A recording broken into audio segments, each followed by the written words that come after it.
أعوذ بالله من الشيطان الرجيم بسم الله الرحمن الرحيم السلام عليكم ورحمة الله وبركاته الحمد لله رب العالمين والصلاة والسلام على أشرف الأنبياء والمرسلين سيدنا ومولانا محمد وعلى آله وصحبه أجمعين قال رب اشرح لي صدري ويسر لي أمري واحلل عقدة من لساني يفقه قولي ربنا زدنا علما وارزقنا فهما اللهم نور قلوبنا بنور هدايتك كما نورت الأرض بنور شمسك أبدا أبدا برحمتك يا أرحم الراحمين. Kita mulakan majlis kita pada malam ni dengan bacaan Ummul Kitab Al-Fatihah. A'udzubillahi minasyaitonir rajim. Bismillahirrahmanirrahim. Alhamdulillahirabbil alamin. إياك نعبد وإياك نستعين اهدنا صراط الذين أنعمت عليهم غير المغضوب عليهم ولا الضالين. Alhamdulillah, kita merapatkan kesyukuran kepada Allah Ta'ala kerana pada malam ni kita masih lagi diberi peluang untuk bersama-sama dalam sesi perkongsian ilmu. Terima kasih kepada pihak jawatan kuasa, khususnya Yang Hormat Datuk, pengurusi, imam dan seluruh jawatan kuasa serta para jemaah sekalian. InsyaAllah pada malam ni saya akan berkongsi dengan tuan-tuan satu tajuk yang berkaitan dengan tafsir mimpi, antara yang hak dan yang batil. Kerana baru-baru ni kita sama-sama lihat ada satu ajaran yang mana mereka berdasarkan kepada mimpi, yang di mana mereka gelarkan kumpulan itu sebagai PMYT, perjalanan mimpi yang terakhir, yang mana diterajui oleh perempuan, seorang wanita bernama, diberi gelaran Sita An-Nur ataupun Masyitah. Jadi sebenarnya sebelum kumpulan ini wujud lagi, saya pun pernah berdepan dengan kes-kes sebegini, yang mana ajaran-ajaran sesat ataupun ajaran-ajaran yang meragukan, yang mana mereka banyak menggunakan mimpi dalam mempengaruhi atau mencari pengikut-pengikut. Jadi mudah-mudahan penerangan pada malam ni boleh memberi sedikit panduan kepada kita. Mudah-mudahan kalau kita jumpa lagi kumpulan-kumpulan sedemikian yang cuba mempengaruhi kita, sekurang-kurangnya kita ada panduan. Baik, tafsir mimpi antara yang hak dan yang batil. Antara yang hak dan yang batil. Baik, sabda Nabi Muhammad sallallahu alaihi wasallam, ru'yal mu'mini juz'un min sittati wa arba'ina juz'an minan nubuwah. Mimpi seorang mukmin itu satu juzuk dari 46 juzuk kenabian. Maknanya kalau seorang nabi, seorang rasul, mereka memperolehi mimpi yang benar. Dan ada orang mukmin yang mana Allah kurniakan perkara begini, mereka bukan nabi, tapi ada kala mimpi yang mereka alami, mimpi itu benar. Dan sesiapa yang dikurniakan mimpi sebegini mendapat satu limpahan rahmat daripada Allah Ta'ala. Dan mimpi sebegini adalah satu perkhabaran yang gaib, yang betul. Cuma ada sedikit perbezaan antara mimpi seorang nabi dan juga mimpi seorang manusia biasa. Sebab tu kalau kita tengok mimpi yang dialami oleh kumpulan ini, PMYT atau Sita An-Nur ni, kita akan dapati bahawa banyak penyelewengan berlaku dalam mimpi tersebut. Nanti kita hurai satu demi satu. Baik, kita lihat ini antara mimpi, bentuk mimpi yang benar. Pertama sekali ialah mimpi para nabi dan rasul adalah terang dan jelas. Itu kena ingat mimpi kalau seorang nabi, seorang rasul, bila mereka mimpi, mimpinya terang dan jelas dan sama dengan apa yang akan berlaku dan tidak perlu tafsiran. Maknanya kalau seorang nabi bermimpi, apa yang baginda lihat dalam mimpi itu, itulah yang akan berlaku di luar pada mimpi. Manakala mimpi orang biasa, terutamanya orang mukmin, adalah dalam bentuk gambaran sahaja, gambaran sahaja yang mana perlu ditafsirkan. Itu beza mimpi orang nabi-nabi dan rasul dengan kita. Mimpi nabi tak perlu ditafsir. Memang macam mana baginda lihat dalam mimpi, begitulah keadaannya di luar pada mimpi. Manakala kita yang mimpi ni, ada kala mimpi tu mainan syaitan, dan ada kala mimpi tu benar, cuma perlu ditafsirkan. Kita tengok dalil-dalil daripada Al-Quran. Kita lihat pertama sekali ialah mimpi Nabi Ibrahim alaihissalam. Tuan-tuan pasti biasa dengar cerita tentang Nabi Ibrahim alaihissalam diperintahkan untuk menyembelih anaknya. A'udzubillahi minasyaitonirrajim. Falamma balagha ma'ahu as-sa'ya qala ya bunayya inni ara fil manam anni azbahuka fanzur madza tara ila akhir. Dan apabila telah sampai usia Nabi Ismail tu telah tempohnya matang, maka kata Nabi Ibrahim, telah berkata Nabi Ibrahim alaihissalam, wahai anak kesayangan aku, sesungguhnya aku melihat dalam mimpi aku menyembelih engkau. Maknanya Nabi Ibrahim, apa yang baginda nampak dalam mimpi, itulah sebenarnya wahyu daripada Allah, perlu dilaksanakan macam mana baginda lihat dalam mimpi. Okey. Itu yang pertama, kisah Nabi Ibrahim alaihissalam mimpi, dan mimpi itu perlu dilaksanakan sebagaimana arahan dan di luar daripada mimpi. Baik. Kemudian kita tengok dalil yang kedua daripada surah Al-Fath ayat ke-27. Nabi Muhammad sallallahu alaihi wasallam mimpi masuk kota Mekah. Dalam surah Al-Fath ayat 27 Allah Taala berfirman, a'udzubillahi minasyaitonir rajim. Laqad sadaqallahu rasulahu ar-ru'ya bil haqq la tadkhulunnal masjidal harama insyaallahu aminina muhalliqina ru'usakum wa muqassirina la takhafun. Telah membenarkan akan Allah Taala mimpi rasulnya, iaitu Muhammad, bahawa beliau baginda akan masuk ke dalam Masjidil Haram dalam keadaan memakai ihram, bercukur, menggunting rambut, tidak ada rasa ketakutan. Maknanya dah Nabi SAW telah diperlihatkan dalam mimpi baginda bahawa suatu hari nanti baginda dan para sahabat baginda akan masuk dalam kota Mekah. Maknanya apa yang Nabi lihat dalam mimpi, itulah yang akan berlaku. Jadi kita nampak mimpi seorang Nabi, seorang Rasul, macam mana dalam mimpi, begitulah yang akan berlaku di luar sana.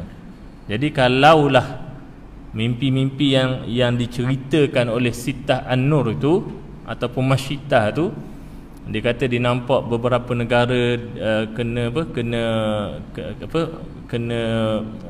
senjata nuklear, berlaku perang dunia ketiga bermula daripada Sabah kemudian merebak ke negara-negara lain sehingga menimbulkan rasa resah gelisah. Dan yang peliknya, pengikutnya ramai, lebih dari 3,000 orang, sehingga polis terpaksa panggil dia, ambil statement, dan telah dibuat majlis istitabah supaya dia ni mengaku bahawa apa yang dia bawa tu tak betul. Jadi tuan-tuan, para hadirin sekalian, kita nampak kalau itu mimpi yang dia nampak macam tu real, itu maknanya bohong. Itu adalah permainan syaitan. Kita akan tengok dalil nanti tentang mimpi. Nabi cerita mimpi-mimpi yang menakutkan adalah daripada mainan syaitan. Dulu pernah masa pesawat MH370 dilaporkan hilang. Masa tu saya ingat ada beberapa orang ustaz keluar dalam surat khabar. Dia kata malam tadi dia mimpi, dia nampak kapal terbang tu berpusing-pusing masuk ke dalam laut. Sebab pagi tu ada keluar statement, teori mengatakan bahawa kemungkinan kapal terbang itu jatuh di lautan Hindi. Jadi malam tu dia mimpi benda tu. Kemudian pagi esoknya keluar pula satu teori baru, konspirasi. Dia kata kemungkinan pesawat ni ditawan di satu kepulauan yang mana nama dia? Garcia punya lapangan juga di lautan Hindi, salah satu pulau di sana. Jadi malam tu ustaz tu mimpi, dia kata malam tadi saya nampak pesawat ni telah mendarat di sebuah kepulauan dan ada tentera-tentera yang bersenjata mengeliling kapal ni. Jadi bila wartawan tanya saya pada esokan hari, saya kata bohong je mimpi macam tu. Sebab mimpi orang mukmin lain. Ni kalau tadi mimpi Nabi Ibrahim, Nabi Muhammad SAW betul, real berlaku. Sekarang kita tengok macam mana bentuk mimpi orang mukmin atau orang biasa. Ini diceritakan dalam surah Yusuf. Ada beberapa peristiwa dalam surah Yusuf ni yang menceritakan tentang perihal mimpi. Yang pertama sekali ialah perihal mimpi Nabi Yusuf semasa kecil. Masa ni Nabi Yusuf belum diangkat sebagai rasul, maknanya orang biasa lagi masa ni. Jadi apa yang baginda mimpi dalam surah Yusuf ayat keempat, Allah Ta'ala berfirman, a'udzubillahi minasyaitonirrajim, idh qala yusufu li abihi ya abati inni ra'aitu ahada asyara kawkaba wasyamsa wal qamara ra'aituhum li sajidin. Dan apabila berkata Yusuf kepada ayahnya iaitu Nabi Yaqub, wahai ayah kesayangan aku, sesungguhnya aku melihat dalam mimpi aku 11 biji bintang 11 biji bintang dan juga matahari dan juga bulan, aku lihat mereka sujud kepadaku. Okey. Kalau tuan-tuan mimpi sedemikian, agak-agak adakah betul rianya nanti bulan bintang akan datang sujud pada kita? Tidak kan? Itu hanya gambaran yang mana perlu ditafsirkan oleh orang yang mahir. Maknanya sebab tu orang yang bukan nabi, bukan rasul, bila dia mimpi hanya gambaran, perlu tafsiran. Sebab tu wujudnya ilmu tafsir mimpi. Baik. Jadi akhirnya Nabi Yaqub tahu apa takwil mimpi ni, tapi Nabi Yaqub tak cerita kepada Nabi Yusuf apa takwil dia. Cuma Nabi Yaqub kata, la taqsus ru'yaka ala ikhwatika fayakidu laka kaida. Jangan kau cerita mimpi ni kepada saudara-saudara kamu, aku takut mereka akan melakukan tipu daya. Sebab itu Nabi Yaqub tahu suatu hari nanti Nabi Yusuf akan jadi seorang yang terkenal. Ke-11 orang adik-beradik dia termasuk mak ayah dia akan datang menghormati dia. Itu tafsir mimpi tersebut. Baik, dalam surah yang sama juga, ini mimpi orang biasa, banduan dalam penjara. A'udzubillahi minasyaitonirrajim. Wa dakhala ma'ahus sijna fatayan. Telah masuk ke dalam penjara bersama-sama Nabi Yusuf itu dua orang pemuda. Ini kisah Nabi Yusuf difitnah kan? Bila difitnah, kemudian bagi dia masuk penjara dan masuk bersama baginda dua pemuda. Qala ahduhuma inni arani a'siru khamra. Salah seorang tu dia tanya pada Nabi Yusuf. Dia kata, aku melihat dalam mimpi aku memerah buah anggur. Dia perah buah anggur. Wa qala al-akhar inni arani ahmilu fawqa ra'si khubzan ta'khulu at-tayru min. Dan kata seorang lagi pemuda, dia kata, aku melihat dalam mimpi aku membawa di atas kepala aku khubza, roti, dan roti itu dimakan oleh burung di atas kepala aku. Maka ditanya apa tafsir mimpi ni, sebab mereka rasa macam pelik benda ni. Jadi kalau tuan-tuan tengok, rasa ada apa-apa tanda ke? Kalau orang yang faham, dia tahu itu ada tanda dia. Maka Nabi Yusuf mentafsirkan mimpi tersebut, kamu yang memerah buah anggur, suatu hari nanti bila tiba saat perbicaraan, kamu akan dilepaskan dan kamu akan jadi tukang hidang makanan raja. Itu maknanya perah buah anggur tu maknanya satu hari nanti dia akan tuang air ataupun hidang makanan untuk raja. Manakala kamu pula yang mana bawa roti atas kepala, yang mana roti itu dimakan oleh burung, kamu akan didapati bersalah, kamu akan dihukum salib dan mayat kamu akan dimakan oleh burung. Itu tafsir mimpi tersebut. Dan nampak beza mimpi seorang nabi dengan dengan orang biasa. Dan mimpi yang ketiga yang dialami oleh orang biasa tapi seorang raja, dalam surah Yusuf juga Allah Ta'ala berfirman, a'udzubillahi minasyaitonirrajim. Wa qala al-maliku inni ara sab'a baqaratin simani ya'kuluhunna sab'un 'ijaf wa sab'a sumbulatin khudrin wa ukhra yabisat. Dan kata raja telah berkata, aku telah melihat dalam mimpi aku 7 ekor lembu yang simanin, yang gemuk. Yang mana 7 ekor lembu yang gemuk ini telah dimakan oleh 7 ekor lembu yang kurus. Dan aku juga melihat 7 tangkai gandum yang hijau dan 7 lagi yang kering. Jadi ini mimpi yang dialami oleh raja. Pun sama gambaran apa tanda lembu gemuk, lembu kurus, apa tanda gandum hijau, gandum kering. Jadi Nabi Yusuf telah mentafsirkan mimpi, kata, tuanku akan datang 7 tahun musim yang subur, di mana ketika itu haiwan ternakan membiak dengan banyak. Kemudian tumbuh-tumbuhan akan tumbuh dengan subur, dan selepas 7 tahun itu akan datang musim kemarau. Itu tafsir mimpi yang dikemukakan oleh Nabi Yusuf.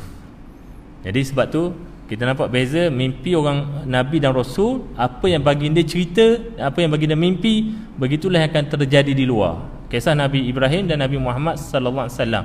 Manakala mimpi orang biasa macam kisah tadi Nabi Yusuf sebelum jadi Rasul, kisah dua pemuda dan kisah raja, ini adalah cerita mimpi orang biasa yang mana perlu ditafsirkan. Tuan-tuan ada pernah mimpi tukar baju baru atau pakai baju baru? Mimpi tu menarik tu. Kalau ada jemaah perempuan? Ada. Kena tanyalah akak-akak, ibu-ibu kat sana, ada tak abang-abang, haji-haji mimpi tukar baju baru ataupun pakai baju baru?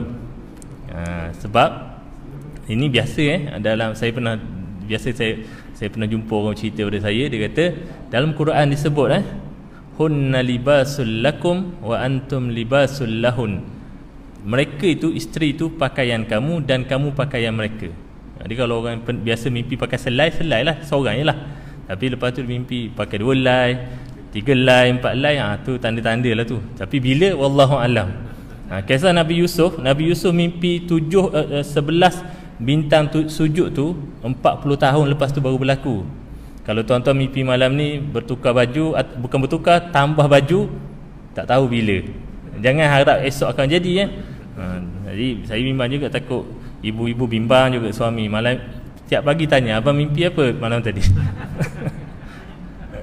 Ada ramai yang berlaku macam tu. Kalau mimpi melihat air pasang tu tanda rezeki, atau melihat ikan. Tapi kalau melihat ombak, dalam Quran disebut wahala bainahumal mauj fakana minal mughraqin. Sebab tu tafsir mimpi ni kena selarikan dengan Al-Quran. Kalau orang yang faham isi kandungan Al-Quran, apa yang berlaku dalam mimpi tu, sebenarnya kalau kita boleh relate dengan Al-Quran, akan ada tanda-tanda. Cuma berlaku bila, wallahu alam, kita tak tahu. Baik. Ini kisah apa yang diceritakan oleh Syekh Izzuddin bin Abdus Salam. Syekh Izzuddin bin Abdus Salam dia cerita tentang kenapa roh kita ni, kita bila tidur melihat sesuatu dalam bentuk gambaran. Qala Syekh Izzuddin bin Abdus Salam fi kulli jasad ihdahuma ruhul yaqazah. Kata Syekh Izzuddin bin Abdus Salam, dia kata pada jasad kita ni salah satunya dipanggil ruh yaqazah, allati ajrallahu al-'adah annaha idza kanat fil jasad kana al-insan mustayqizan. Ruh yaqazah ni yang mana duduk dalam tubuh ni, kalau dia ada kalau dia duduk dalam tubuh, ruh yaqazah duduk dalam tubuh, maka kita akan sedar. Maknanya kita tak mimpi lah, kita terkejut. Ruh yaqazah ni ruh kesedaran. Maknanya kalau kita dalam keadaan sekarang ni, ruh yaqazah tuan-tuan berada dalam tubuh kita semua. Sebab tu kita sedar, kita bukan tidur. Fa iza kharajat minal jasadi namal insan. Bila dia keluar saja, tuan-tuan baring je, dia keluar, masa itulah tidurnya seorang manusia. Wa ra'at tilkar ruh al manamat. Okey, dan masa itulah roh tu akan tengok apa-apa di alam mimpi. Wal ukhra, dan satu lagi roh dikenali sebagai ruhul hayah, roh kehidupan, allati ajrallahu al-'adah annaha iza kanat fil jasad kana hayya. Ni roh kehidupan ni, kalau dia duduk dalam tubuh, selagi itulah kita hidup. Mana tuan-tuan sekarang ni ada ruhul hayat, satu roh yaqazah masih ada dalam tubuh.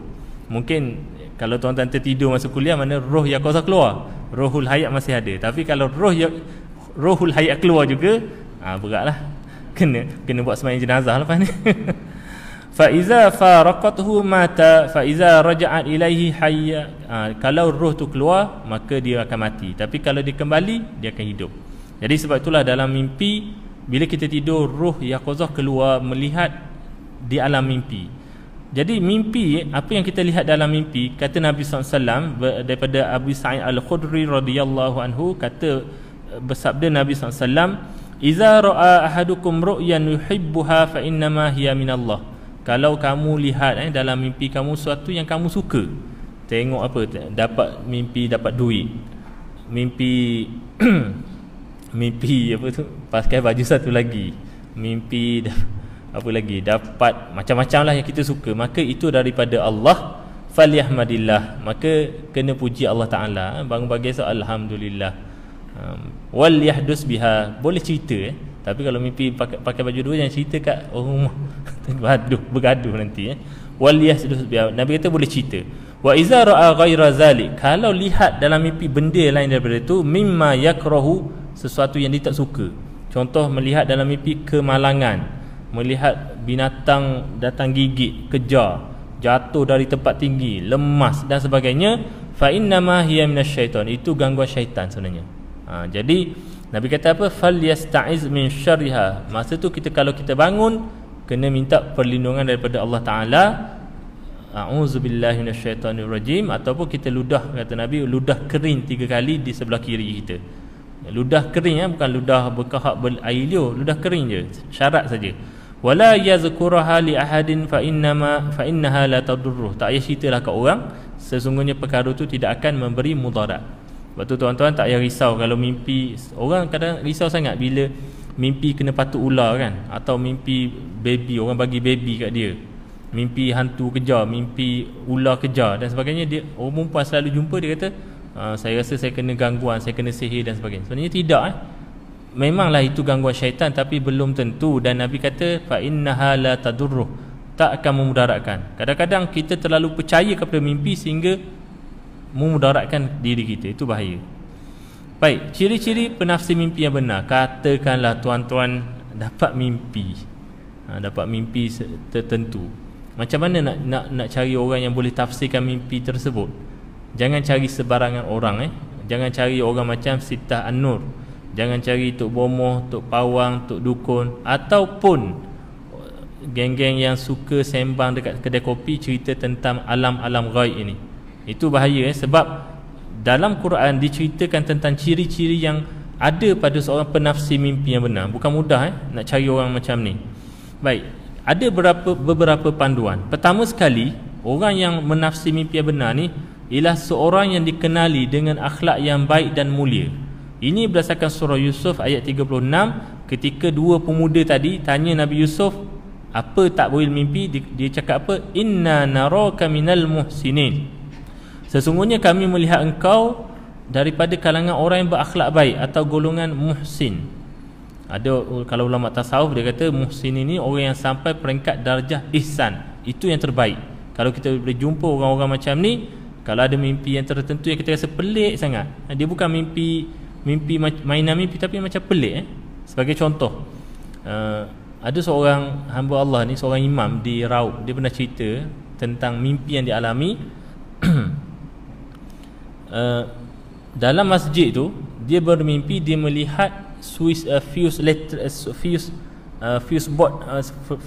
board masjid tu terbakar, nampak asap berkepul, keluar api.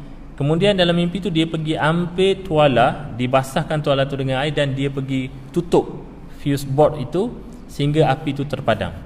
Dia kata pelik sangat mimpi tu. Jadi tak apalah, berlalu sampailah guru beliau meninggal, guru beliau yang di surau tu meninggal. Berlaku pertengkaran, pergaduhan, konflik di antara jemaah masjid tu, surau tu, sehingga memang sampai peringkat memang bermusuhan lah. Dan akhirnya ustaz ni lah yang telah menjadi orang tengah yang meleraikan pergaduhan tu. Dan dia cerita, saya dengar ustaz ni cerita, dia kata baru saya faham mimpi saya dulu, iaitu itulah maknanya saya akan jadi seorang yang mendamaikan antara dua pihak, seumpama mana saya memadamkan api dalam surau ni. Itu contoh tafsir mimpi. Jadi kalau kita nak minta orang tafsir mimpi, carilah orang-orang yang orang baik yang berakhlak mulia. Itu yang pertama, ciri dia. Ciri yang keduanya ialah seorang yang bercakap benar, tidak berdusta. Kerana dalam kisah Nabi Yusuf tadi, ketika raja nak tanya tafsir mimpi, maka ditanya kepada Nabi Yusuf, disebut satu perkataan, Yusufu ayyuhas siddiq, Yusuf wahai orang yang bercakap benar. Jadi Quran dah bagi panduan, nak tanya orang tafsir mimpi ni perlu ada dua sifat ni. Pertama, orang yang berakhlak baik. Yang kedua, lidahnya tak bercakap bohong. Okey, itu yang kedua. Kemudian yang ketiga, tafsiran perlu selari dengan Al-Quran dan Sunnah. Saya tak bacalah ayat dalil ni, cuma ada berlaku satu peristiwa. Tuan-tuan saya rasa mungkin tahu, ulama yang paling terkenal dalam bab tafsir mimpi dikenali sebagai Imam Muhammad bin Sirin atau Ibnu Sirin. Jadi satu hari datang kepada Ibn Sirin ni dua pemuda. Seorang pemuda ni cakap kepada imam ni, "Wahai imam, malam tadi aku mimpi aku dengar orang azan. Malam tadi aku mimpi ada orang azan dan aku dengar suara orang azan itu." Lalu kata Muhammad bin Sirin, Imam Ibn Sirin, dia kata, "Engkau tak lama lagi akan dapat panggilan pergi haji." Dia kata pada pemuda ni. Okey, pemuda tadi balik. Datang pemuda seorang lagi, tanya, "Wahai imam, malam tadi aku bermimpi mendengar orang azan. Aku dengar orang azan. Boleh tak bagi aku takwil mimpi tu?" Kata Imam Muhammad bin Sirin, dia tengok, dia kata, "Engkau ni akan terlibat dalam satu fitnah berkaitan kecurian.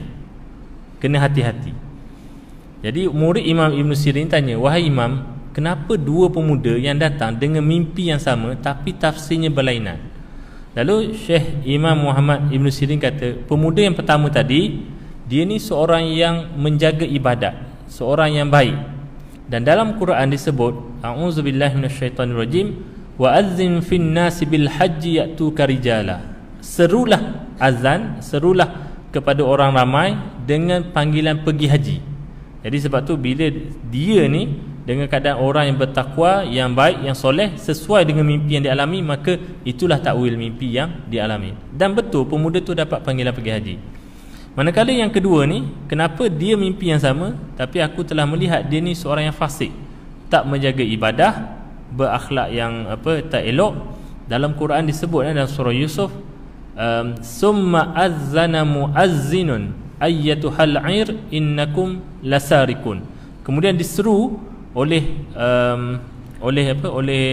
salah seorang khadam kepada Nabi Yusuf, "Wahai pencuri, wahai antara kamu siapakah yang mencuri?" Sebab itulah tafsir mimpi, dua-dua tafsir mimpi ini nampak sama mimpinya tapi tafsirnya berlainan kerana berlandaskan Al-Quran dan juga sifat orang yang mimpi itu. Tuan-tuan pernah mimpi jumpa Nabi Muhammad sallallahu alaihi wasallam? Mungkin orang selalu tanya, macam mana kita nak tahu mimpi tu betul kita jumpa Nabi? Sebenarnya ada beberapa tanda ada beberapa tanda. Guru saya pernah cerita, ada beberapa orang nak murid jumpa guru saya, tanya, "Tuan, malam tadi saya mimpi jumpa Nabi." Lalu guru saya tanya, "Macam mana kamu nampak rupa Nabi?" "Saya nampak Nabi pakai seluar pendek basuh kereta." Dia bagi salam pada saya, "Assalamualaikum, aku Muhammad Rasulullah." Tengah basuh kereta pakai seluar pendek. Itu kes pertama. Kes kedua, ada seorang lagi anak murid jumpa guru saya, "Tuan, malam tadi saya mimpi jumpa Nabi." Jadi guru saya tanya, "Macam mana rupa Nabi yang kamu tengok?" Dia pakai syawak tengah menyumpit. Itu cerita betul yang guru saya cerita. Jadi sebenarnya mimpi jumpa Nabi atau jumpa Rasul ni, dia bukannya, kalau kita lihat jasad sepenuhnya itu alhamdulillah rezeki. Cuma kita tidak tahu adakah itu sebenarnya. Yang biasanya berlaku disebut ulama' ialah kesan mimpi itu akan beri satu perubahan pada diri akhlak kita. Dia macam pergi haji lah. Kita nak tahu pergi haji dapat haji mabrur atau tidak. Biasanya dia balik haji berlaku satu perubahan pada diri dia. Itu tanda biasa orang tu dapat haji yang mabrur. Orang dapat malam Lailatul Qadar pun sama. Bila dia dapat Lailatul Qadar, biasanya akan ada satu perubahan pada diri dia, tanda dia dapat hidayah. Begitu juga orang mimpi jumpa Nabi.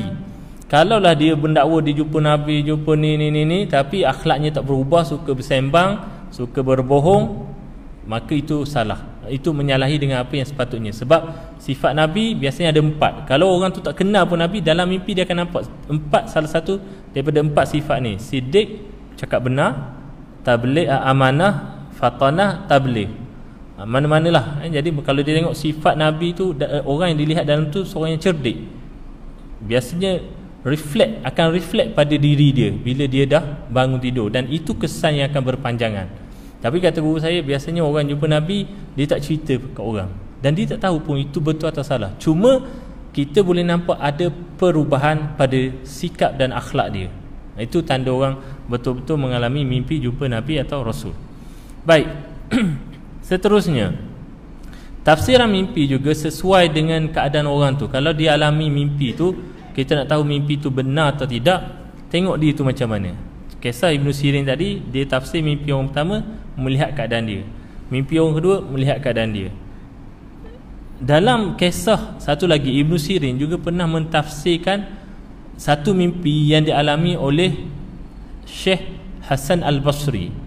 Syekh Hasan Al-Basri ni dia hidup satu zaman dengan Muhammad Ibn Sirin. Cuma dikatakan oleh ulama mereka ni ada terdapat sedikit pergeseran, salah faham, sehingga Imam Hasan Al-Basri tak bercakap dengan Syekh Muhammad Ibn Sirin. Satu hari Syekh Hasan Al-Basri bermimpi, dia mimpi dia tidak pakai baju, tak pakai mana, dalam keadaan telanjang, tapi memegang sebatang tongkat. Saya letak gambar ni menggambarkan macam itulah keadaan. Maknanya dalam keadaan dia tak pakai baju, tak ada apa satu benang urat pun atas satu urat benang pun atas badan dia, maknanya dalam keadaan bertelanjang, pegang tongkat. Jadi dia kata pelik, apa mimpi tu, apa tanda mimpi tu. Lalu dia minta anak murid dia pergi jumpa Muhammad Ibn Sirin, tanya kepada Muhammad Ibn Sirin apa tanda mimpi tu. Dia kata kau kata pada Muhammad Ibn Sirin bahawa itu mimpi yang kau alami. Lalu anak murid pergi tanya Muhammad Ibn Sirin, wahai Syekh, malam tadi aku mimpi aku bertelanjang pegang tongkat, apa tanda tu? Kata Muhammad Ibn Sirin, ni orang alim dalam bab tafsir mimpi, dia kata kau tak layak dapat mimpi tu. Ini mimpi ni bukan kau yang dapat, mesti orang lain dapat ni. Kau bagi tahu orang tu, suruh dia datang jumpa aku. Lalu bila balik anak murid cerita pada Syekh Hasan Al-Basri, Syekh Hasan Al-Basri terpaksalah mengaku kalah, pergi jumpa Muhammad Ibn Sirin. Jadi ditanyalah, ya Muhammad Ibn Sirin, apa tafsir mimpi yang aku alami dan bagaimana kau tahu itu mimpi aku? Kata Muhammad Ibn Sirin, tanda orang yang bertelanjang tu maknanya pada diri kau dah tak ada apa sedikit pun daripada dunia ni. Kau dah buang semua dah dunia tu, dan bila kau pegang tongkat dalam mimpi maknanya engkau memimpin umat. Itu dia punya hebat mimpi tu. Jadi sebab tu Muhammad Ibn Sirin kata, aku tahu bukan calon-calon orang mimpi macam tu. Kita kalau mimpi tu pakai baju pelik kan. Ada dalam kitab tafsir mimpi, kalau kita mimpi kita bertelanjang, boleh jadi suatu hari nanti kita akan diaibkan orang pun ada.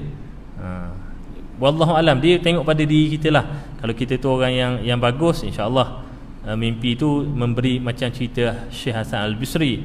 Tapi kalau kita ni orang yang fasik, boleh jadi mimpi tu merupakan satu petanda bahawa kita ni akan diaibkan oleh seseorang.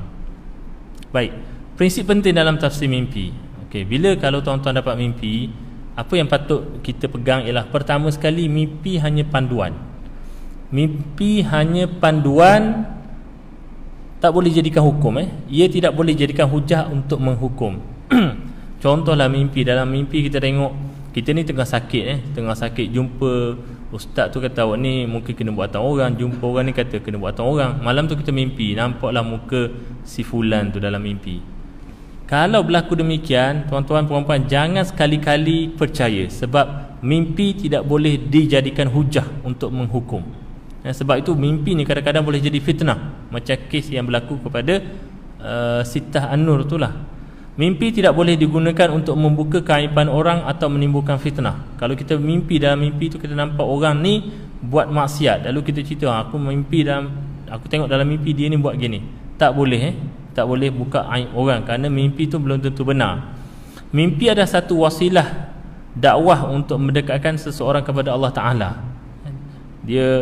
Mimpi ni tak boleh dijadikan untuk bermegah-megah, dan mimpi adalah untuk menegakkan kebenaran, bukan untuk menunjuk-nunjuk. Okey, baik. Saya teruskan lagi sebab kita masa dah tak sampai, dalam ada 3 minit saja. Saya lajukan sikit yang ni tak perlu ni. Okey. Saya setakat tu saja kot. Yang tentang mimpi-mimpi yang tak betul ni lain kalilah. Baik, saya buka pada sebarang persoalan lah kalau tuan-tuan nak tanya tentang tafsir mimpi. Kalau ada sebarang persoalan,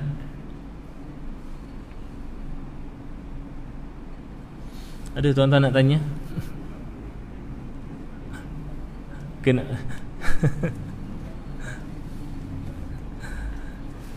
kalau mimpi berkahwin, itu mainan tidur je. Itu mainan tidur. Tapi biasa kalau gambaran ada. Kalau contoh kita mimpi, contoh saya pernah lah, kalau kita sebelum kadang-kadang kita pergi merawat orang, kalau orang sakit, kita balik tu malam tu kadang mimpi tengah bawa kereta, nampak nampak binatang melintas, kita langgar sampai berkecai, berdarah-darah, kita terkejut.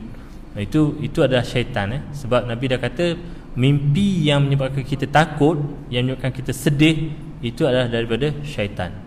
Sebab tu tuan-tuan jangan risaulah kalau mimpi sedemikian, jangan simpan dalam kepala. Saya mungkinlah tuan-tuan para jemaah lelaki mungkin alami benda yang sama kot. Biasa isteri kita ni, saya pesan pada kaum ibu di sebelah, kalau mimpi suami kahwin lain jangan percaya, itu memang menipu. Bukan berlaku pada haji, mungkin pada saya berlaku juga. Sebab isteri saya kadang-kadang bila bangun sedih je, kenapa yang malah tadi mimpi abang kamu lah. Itu sebenarnya menipu. Sebab syaitan nak menimbulkan pergaduhan antara kita dengan isteri dan menimbulkan syak wasangka. Mulalah masa tu dia jadi syak wasangka, check handset kita dan macam-macam. Jangan percaya itu, kaum ibu jangan percaya itu mimpi syaitan. Mana Nabi kata sesuatu yang menyebabkan engkau sedih, engkau benci, engkau tak suka, itu daripada syaitan. Fa innaha la tadurruh, itu tidak akan memberi mudarat. Tapi kalau suami itu jenis mimpi pelik macam saya cerita tadi, itu jangan risau, tu mungkin boleh jadi ya, boleh jadi tidak. Okey, baik. Ada tuan-tuan nak tanya? Nampak gaya tak ada Kalau tak ada, saya lajukan sikit tentang ciri mimpi yang batil yang sekarang ni banyak berlaku tuan-tuan. Cara moden cara moden. Dia nak tafsirkan mimpi, dia tak nak tuan-tuan mimpi dulu, tapi dia buat satu cara tuan-tuan tidur dahulu. Cara dia buatnya ialah melalui hipnosis. Ini tuan-tuan kena hati-hati Mungkin tuan-tuan tengok cerita Flower of Evil ke apa dalam TV3, cerita Korea tu tentang orang bunuh orang. Dia nak dapatkan gambaran siapa penjenayah tu, dia dihipnosis sehingga dia nampak dalam gambaran tidur dia tu muka penjenayah. Itulah cara dia. Jadi sebab tu cara ni diperkenalkan oleh Sigmund Freud. Sigmund Freud ini telah memperkenalkan satu teknik dipanggil dream surfing atau dream analysis. Mana disuruh klien tu tidur, cara dia dihipnosis lah. Dihipnosis, dia bacalah satu sarana-sarana tertentu sehingga klien tu tidur. Bukan tidur lah, macam dia mengalami hipnotik. Lalu ditanya, apa kamu lihat dalam trans kamu tu. Dia akan ada cara-cara dia. Yang memperkenalkan orangnya dipanggil, inilah orang yang mula memperkenalkannya, Marquis de Puysegur. Dan biasanya digunakan kepada klien-klien yang hadapi masalah-masalah yang berkaitan dalaman.